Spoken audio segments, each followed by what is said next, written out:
శ్రీకృష్ణ పరబ్రహ్మణే నమః.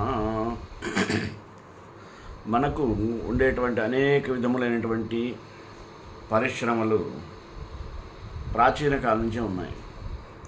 వీటిలో కొన్నింటిని మన మహర్షులు ప్రారంభించారు. మన మహర్షులే దీనికి సృష్టికర్తలంటే ఆశ్చర్యంగా ఉంటుంది కదా. అటువంటి ఒక మహర్షి ఉన్నాడు. ఆయన పేరు గౌతమ మహర్షి. ఆయన నీటిపారుదల శాఖను ఆ రోజుల్లోనే ఎలా నిర్వహించాడు అనే దాని మీద మనం ఈరోజు తెలుసుకుందాం. అందుకనే మొదటిగా ఈరోజు ప్రాచీన ఇరిగేషన్ ఇంజనీర్ గౌతముడు, అంటే ప్రాచీన నీటిపారుదల శాఖ ఇంజనీర్ గౌతమ మహర్షి అనే శీర్షికన మీకు వివరంగా చెప్తాను. అంతకుముందు ప్రార్థన. నమస్తే విశ్వరూపాయ రసాయ చ నమో నమః. తేజసా భాస్కరో యస్తు గృణిర్జంతు హితః సదా. బ్రహ్మదేవుడు తన ఎదురుగా ఉన్నటువంటి అందాల బరిణ వైపు కన్నార్పకుండా చూస్తూ ఉండిపోయాడు. ఆయనలో పితృవాత్సల్యం పొంగి పొరులుతుండడమే కాదు, ఆ అతిలోక సౌందర్యం ఆయనను ఆశ్చర్యచకితం చేస్తోంది. తన సృష్టి నైపుణ్యం ఇంతటి కదా అనుకుంటూ తనలో తానే విస్మితుడవుతున్నాడు బ్రహ్మ. తన సృష్టిలో ఇంతటి అందాల రాశి ఇంకెక్కడా ఉండదు. ఆమె త్రిలోక సుందరి. ఈమెను చూసి విష్ణువు శివుడు కూడా సంమోహితులైనారంటే ఆశ్చర్యపడనక్కర్లేదు. ఇక ఇంద్రాదుల సంగతి గురించి చెప్పనే అవసరం లేదు. ఇంతకీ ఆ అతిలోక సుందరి తాను సృష్టినైతే సృష్టించాడు కానీ ఈమెకు తగిన వరుణ్ణి ఎక్కడి నుండి తేవాలి? రూపవంతులైనటువంటి దేవతలను ఒక్కొక్కరినే గుర్తు చేసుకుంటూ బ్రహ్మదేవుడు పెదవి విరిచాడు. వీళ్ళెవ్వరు పనికిరారు. వీళ్ళలో ఎవరికిచ్చినా కాకి ముక్కుకు దొండపండును తగిలించడమే అవుతుంది అనుకున్నాడు బ్రహ్మ. ఆయనల ఆలోచనలో సతమతమవుతుండగానే ఒక బ్రహ్మచారి అక్కడికి అడుగుపెట్టి బ్రహ్మదేవునికి అభివాదనం చేశాడు. అతని ముఖంలో ఒక విధమైనటువంటి నిర్లిప్తత, నిర్వికారత, వైరాగ్యం కూడా తొంగి చూస్తున్నాయి. విచిత్రం, బ్రహ్మదేవుడు త్రిభువన సుందరిగా భావిస్తున్నటువంటి ఆయన కుమార్తె అక్కడే ఉన్నా ఈ బ్రహ్మచారి ఊరకంటితో కూడా ఆమె వైపు చూడలేదు. బ్రహ్మదేవునికి ఈ బ్రహ్మచారిని చూడగానే ముచ్చట కలిగినా అతని నిరాసక్తతకు ఒకంత కోపము వచ్చింది, కొంత అహము దెబ్బతిన్నది. బ్రహ్మచర్యము, తపస్సు, ఇంద్రియ నిగ్రహము అవసరమే, కానీ సృష్టి సౌందర్యాన్ని బొత్తిగా పట్టించుకోబోతే ఎలా చెప్పండి? అందాల కొమ్మను చూసి కొంచెమైనా ఆకర్షితులు కాకపోతే సృష్టి ఎలా సాగుతుంది అని అనుకున్నాడు మనసులో. అంతలోనే ఇంద్రాది దేవతలు బ్రహ్మదేవుని దర్శనానికి అక్కడికి వచ్చారు. వారు వచ్చినప్పుడు కారణం కూడా మనకు అర్థమైపోయింది. వస్తూనే వారి దృష్టి బ్రహ్మదేవుని మీద కాకుండా ఆయన ప్రక్కనే ఉండేటువంటి ఆ జగదేక సుందరి మీద పడ్డది. వాళ్ళ చూపులు తుమ్మెదలై ఆ కుసుమ కోమలి మీద అలా వాలిపోతున్నాయి. చేపడితే ఈమెనే చేపట్టాలని ఎవరికి వారు మనసులో నిశ్చయించుకున్నారు. వాళ్ళ మనోభావాలను బ్రహ్మదేవుడు ఇట్టే పసిగట్టాడు. బ్రహ్మచారి వైపు చూశాడు. అతడు అలాగే నిర్లిప్తంగా, నిర్వికారంగా ఉన్నాడు. చటుక్కన బ్రహ్మదేవునిలో ఒక ఆలోచన మెదిలింది. అక్కడున్న వారిని ఉద్దేశించి అన్నాడు, ఈమె నా కుమార్తె, ఈమెకి వివాహం చేద్దాం అనుకుంటున్నా. నేను చూసుకుంటా అన్నట్టుగా ఇంద్రాది దేవతలందరూ ఆశగా ఆయన వైపు చూస్తున్నారు. అయితే ఒక షరతు, ఎవరైతే భూప్రదక్షిణం చేసి మొట్టమొదట నా దగ్గరకు వస్తారో వారికే ఈమెనిచ్చి వివాహం చేస్తాను అన్నాడు బ్రహ్మదేవుడు. ఆ మాట వినగానే ఇంద్రాదులు విడిచిన బాణంలా అక్కడి నుండి పరుగు తీసి తమ తమ వాహనాలెక్కి భూప్రదక్షిణకు బయలుదేరారు. బ్రహ్మచారి మాత్రం అక్కడే ఉన్నాడు. ఇంద్రాదుల హడావుడి చూసి తనలో తానే నవ్వుకున్నాడు. గోవుకు ప్రదక్షిణ చేసే భూప్రదక్షిణం చేసినట్టేనని వేదము చెబుతుంది. అయితే తొందరలో వీళ్ళు ఆ విషయాన్ని మర్చిపోయి ఉంటారనుకున్నాడు. తనకు ఆమెను వివాహమాడవన్న కోరిక లేనేలేదు. అయినా వేద ప్రామాణ్యాన్ని అన్నీ పరీక్షించడానికి ఇంతకన్నా మంచి అవకాశము దొరకదు. సాక్షాత్తు చతుర్ముఖ బ్రహ్మ వేదంలో పేర్కొన్నటువంటి ఆ మాట నిజమని నిరూపిస్తే అంతకంటే ఏమి కావాలి కదా అని మనసులో అనుకున్నాడు. బ్రహ్మదేవుడికి తెలియంది ఏమీ ఉంటుంది. అతని ఆంతర్యాన్ని ఇట్టే కనిపెట్టాడు. బ్రహ్మచారి లేచి జిక్కులు చూస్తున్నంతలోనే అక్కడ ఈనడానికి సిద్ధంగా ఉన్న గోమాత కనిపించింది. బ్రహ్మచారి ఆ గోవుని సమీపించి ప్రదక్షిణ చేశాడు. వచ్చి బ్రహ్మదేవుని ఎదుట నిలబడ్డాడు. బ్రహ్మదేవుడి కళ్ళు సంతోషంతో సంతృప్తితో మెరిశాయి. నువ్వే గెలిచావు, ఈ సుందరిని అర్ధాంగిగా స్వీకరించు, ఎటువంటి సంకోచము పెట్టుకోకు, నీ తపస్సుకి ఈమె వలన ఎటువంటి ఆటంకము విఘ్నము కలగదు. ఈమె సదా నీ సేవ చేసుకుంటూ నీడలా నిన్ను అనుసరించి ఉంటుంది అని పలికి ఆమె చేతులను ఆ యువకుని చేతిలో ఉంచి దంపతులను అలా ఆశీర్వదించాడు. నాయన బాగా ఉండండి, విధి శాసనం అనుకుంటూ ఆ యువకుడు బ్రహ్మదేవునికి పాద నమస్కారాలు చేసి అక్కడి నుంచి కదిలాడు. సరే, మబ్బుదాటి చంద్రునిలా మేలు ముసుగులో ముఖబింబాన్ని దాచుకుంటూ సిగ్గు బరువుతో అడుగులు తడబడుతుండగా ఆ ఒప్పుల కుప్ప అతని వెంట నడిచింది. అతని పేరు ఎవరో తెలుసా? గౌతముడు, అంటే గౌతమ మహర్షి. ఆమె పేరు అహల్య. ఋషి పరంపరలోని ఒక ఆణిముత్యం ఎవరైనా ఉన్నారంటే అది గౌతమ మహర్షి. ఆయన ఎంత బుద్ధి కుశలుడో ఇంతకుముందు ఆయన గోప్రదర్శనమే భూప్రదర్శన అన్నాడు కదా, దాన్ని బట్టి తెలుస్తుంది. ఆ బుద్ధి కౌశల్యాన్ని అతడు స్వార్థానికి కాకుండా పరోపకారానికే వినియోగించాడు తప్ప స్వార్థానికి వాడుకోలేదు. ఋషుల యొక్క ప్రత్యేకత విశిష్టత అదే. వారి జీవన విధానమే పరోపకారం కోసమే. తమ శక్తియుక్తులన్నింటినీ వారు లోకోపకారమునకే, లోక కళ్యాణానికే వినియోగిస్తారు. కనుకనే నేటికి వారు స్మరణీయులుగా మన దగ్గర గుర్తింపు పొందుతారు. అతిథి దేవో భవ. గౌతముడు కొంతకాలం దండకారణ్యంలో తపస్సు చేశాడు. తరువాత హిమాలయంలోని శతశృంగం వద్ద ఆశ్రమం నిర్మించుకొని అహల్యాదేవితో గృహస్థ జీవితం గడుపుతూ మధ్య మధ్యలో తపస్సు ఆచరిస్తూ ఆదర్శ గృహస్థునిగా జీవిస్తూ ఉండేవాడు. ఇలా ఉండగా ఒకసారి ఆ ప్రాంతంలో కరువు కాటకాలు విలయతాండవం చేశాయి. నీటి చుక్క లేక పొలాలు ఎండిపోయి బీటలు తీశాయి. ఆకలి తప్పులతో మనుషుడే గాక పశు పక్షాదులన్నీ కూడా తల్లడిల్లిపోయాయి.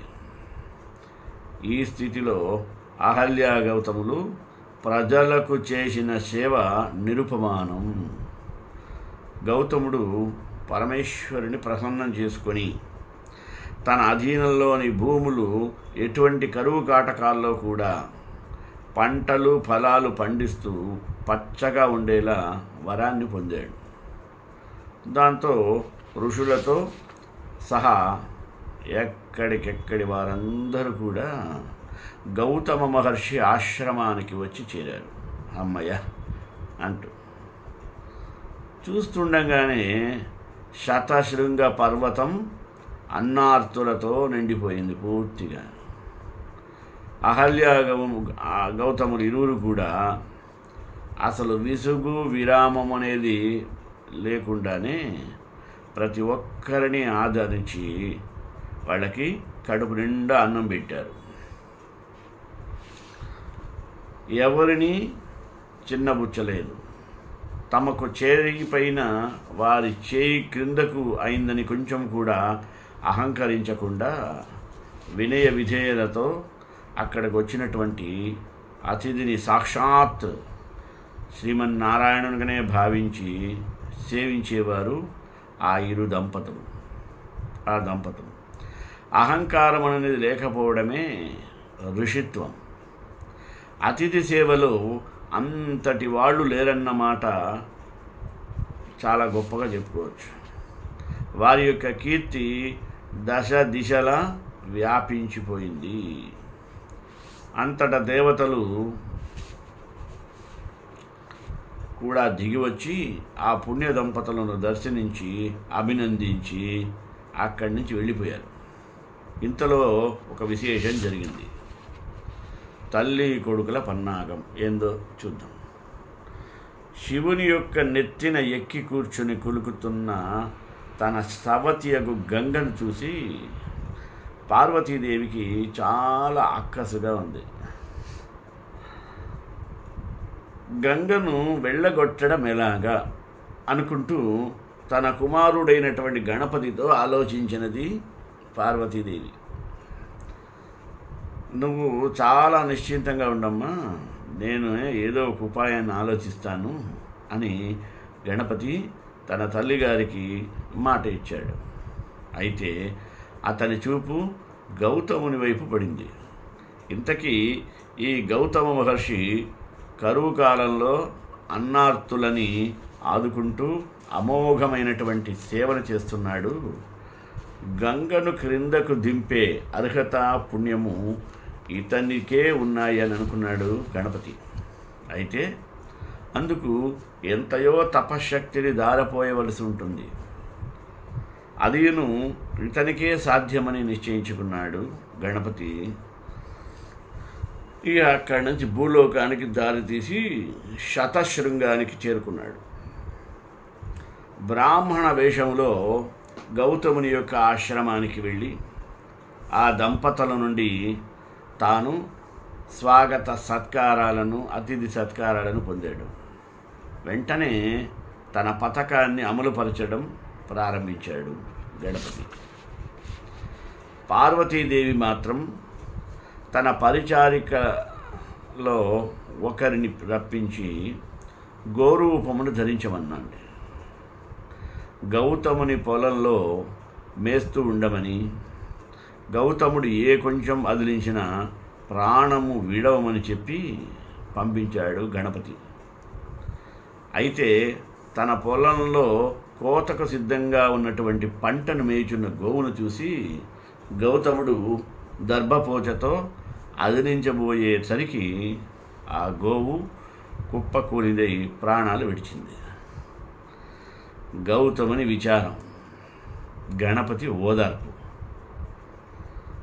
ఎప్పుడైతే దర్భనర విదిలిస్తేనే గోవు చనిపోయిందో ఇక గౌతమ ఋషి నిర్విణ్ణుడైపోయాడు, నిశ్చేష్టుడైపోయాడు.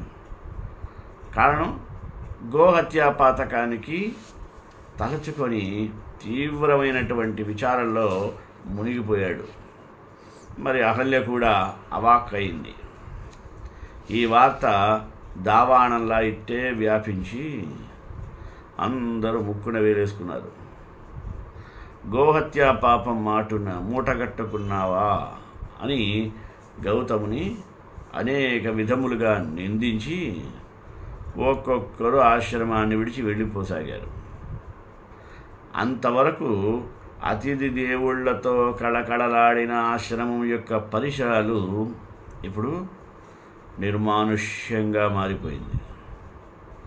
మరియు నిష్పచ్చరంగా మారిపోగా అహల్య గౌతములు ఇరువురు కూడా మిక్కిలి దుఃఖభారంతో అలా కూలబడిపోయారు.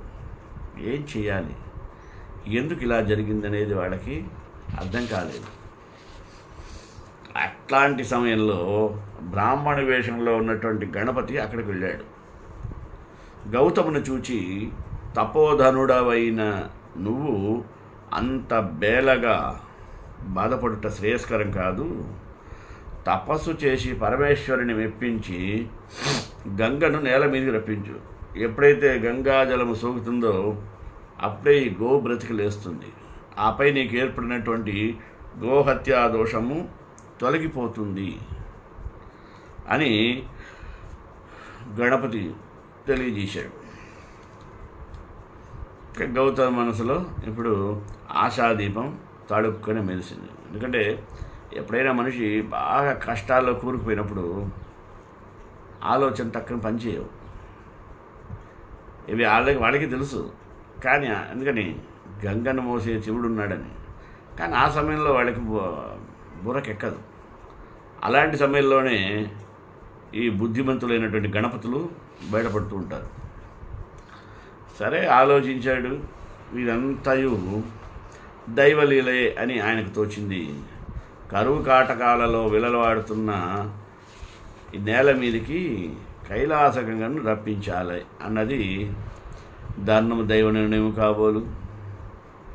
అదే కీడులో కూడా మేలు ఎంచేవాళ్ళు అంటారు. అంతా మన మంచికే, what ever happens for the best అనే ఫిలాసఫీ ఉంది. దీనికంతా ఏదో దైవ కారణమే అనుకుంటాడు, ఏదో తాను కారణం అనుకోలే. అందుకు తాను ఒక సాధనంగా మారుతున్నాడన్నమాట. అది ఎంతటి మహద్భాగ్యం భావించాడు. ఇప్పుడు గోదావరి పుట్టుక. అటువంటి దివ్య సూచనను చేసినందుకు బ్రాహ్మణ రూపంలో ఉన్న గణపతికి మ్రోక్కి కృతజ్ఞతలు చెప్పుకొని గౌతమ మహర్షి తన సతీ సమేతంగా హేమవనానికి వెళ్ళాడు. అక్కడే తాను ఒంటి కాలు మీద నిల్చుని పరమేశ్వరుడి గురించి తీవ్రమైనటువంటి తపస్సు చేశాడు. అంతటా గౌతమును తపస్సుకు మెచ్చిన పరమేశ్వరుడు తన జటలోని ఒక పాయను పెరికి గౌతమునికిచ్చి పిండమన్నాడు. ఎప్పుడైతే ఆ జటపాయను పిండగా దాని నుండి వచ్చినటువంటి నీరు నేల మీద పడినదిగా ప్రవహించసాగింది. అటువంటి ప్రవాహముగా ఏర్పడినది ఏం తెలుసా? గోదావరి నది. గౌతమ మహర్షి యొక్క తపోఫలంగా అవతరించింది కనుక గోదావరి కాస్త గౌతమి అని పేరును సార్థకం చేసుకున్నది. గోవును బ్రతికించింది కనుక గోదావరి అని పేరు నామం ఏర్పడింది. ఈ కథకే మరొక పాఠాంతరం ఉంది. అదేంటంటే గౌతమ మహర్షిచే ఆతిథ్యాన్ని పొందినటువంటి బ్రాహ్మణులే అతని కీర్తిని అన్న సంపదను చూసి ఓర్వలేక మాయారూపముకు గోవును సృష్టించి అతని పొనములోనికి విడిచిపెట్టారని, అంతటా గౌతముడు దానిని అదిలించబోగా అది కాస్త మరణించడంతో గోహత్యా కళంకాన్ని అతనికి ఆపాదించారని దీని సారాంశం. అయితే రెండు కథలలోనూ ఉమ్మడిగా మనకు కనబడేటువంటి అంశం ఒకటి ఉంది. ఏందయ్యా అంశం అంటే ప్రజల కరువు కాటకాలతో బాధపడటం, అలాగే గౌతముడు వారిని ఆదుకోవడం, గంగను నేల మీదకి రప్పించడం. ఇది చూసినట్టయితే గౌతముడు నదీ జలాలను పంట భూములకు మళ్లించి కరువు కాటకాలు నివారించడంలో ప్రముఖమైనటువంటి పాత్రను వహించిన మేధావి అని, ఈనాటి పరిభాషలో చెప్పాలంటే ఆయన ఒక గొప్ప ఇరిగేషన్ ఇంజనీర్ అని అర్థమవుతుంది. ఈ విధంగా తన యొక్క మేధాశక్తిని లోక కళ్యాణానికై వినియోగించినటువంటి మహనీయుడు, పూజ్యుడు గౌతముడు. కావుననే గౌతముడు మహర్షిగా చరితార్థుడయ్యాడు అంటంలో ఏమాత్రం సంశయించనక్కర్లేదు. ఇక అహల్య అంటే ఈమె చరిత్ర చూద్దాం. ఈ కోణం నుండి చూస్తే అహల్య అనుడి పేరును కూడా గౌతముడు నిర్వర్తించిన ఈ పాత్రనే సూచిస్తుంది. అసలు అహల్య అంటే నాగలితో దున్నబడనిదని అర్థము. హలం అంటే నాగలి, అంటే వ్యవసాయం చేయడానికి యోగ్యము కాని భూమి అన్నమాట. అహల్య అంటే యోగ్యము కాని భూమి అన్నమాట కదా. గౌతముడు అహల్యను చేపట్టడం అంటే వ్యవసాయ యోగ్యం కాని భూముల బాధ్యతలను స్వీకరించి వాటిని సేద్యం చేశాడన్నమాట. మేధస్సుకు ఆధ్యాత్మిక కోణాన్ని జోడిస్తేనే అది విశ్వ కళ్యాణానికి యోగ్యమవుతుంది. ఆధ్యాత్మిక దృష్టి లోపించిన మేధస్సు స్వార్థానికి, లోక వినాశనానికే తోడ్పడుతుంది. మేధస్సుకు ఆధ్యాత్మిక దృష్టిని జోడించడమే తపస్సు. ఋషుల కథలు మనకు అందించే గొప్పదైన సందేశం ఏంటంటే ఇదే, లోక కళ్యాణం. అహల్య తప్పు చేసిందా అంటే ప్రశ్న. ఇక అహల్యను కళంకితగా భావింపజేసేటి కొన్ని విచిత్రమైనటువంటి ఉదంతాలు మనకు పురాణాల్లో విరివిగా కనిపిస్తాయి. వాటిలో మనకు బాగా కనిపించేది, అలాగే ప్రాముఖ్యతను కలిగి ఉండేది ఏందయ్యా అంటే ఇంద్రునితో కలిసి తాను చేసిన తప్పిదము.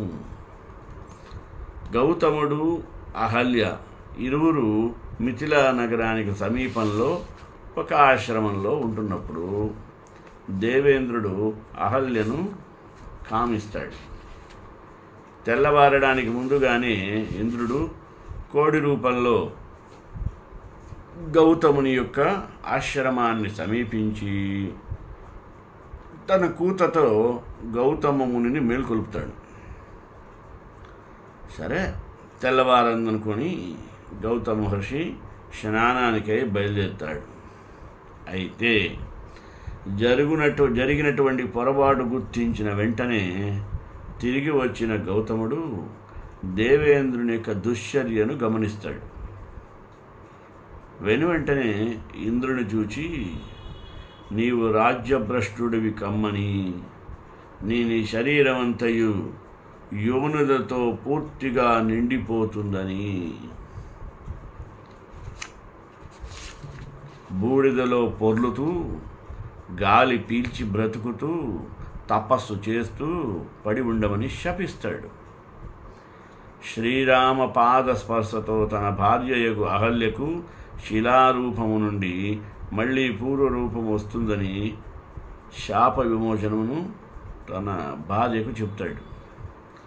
మరొక పురాణ కథనం ప్రకారం ఇంద్ర సూర్యుల వల్ల అహల్యకు 2 కుమారులు కలుగుతారట.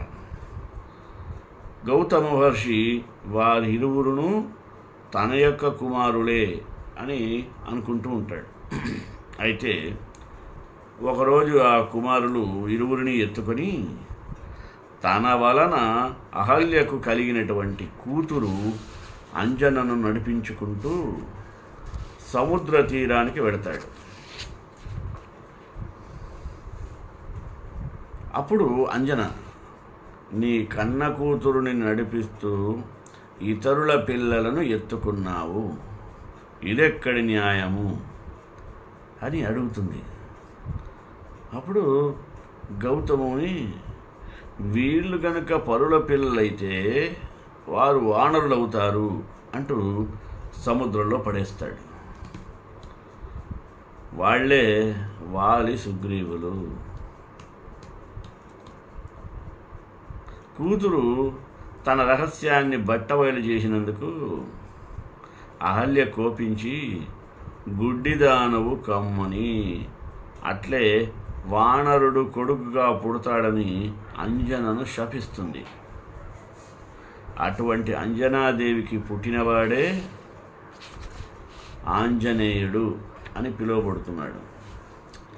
ఈ కథలన్నీ అహల్యాదేవిని కళంకితగా చిత్రిస్తూ ఉంటే, పరంపరంగా ప్రచారంలో ఉన్నటువంటి ఒక శ్లోకం అహల్యాదేవి పంచకన్యలలో ఒకరుగా చేర్చి చెబుతున్నది.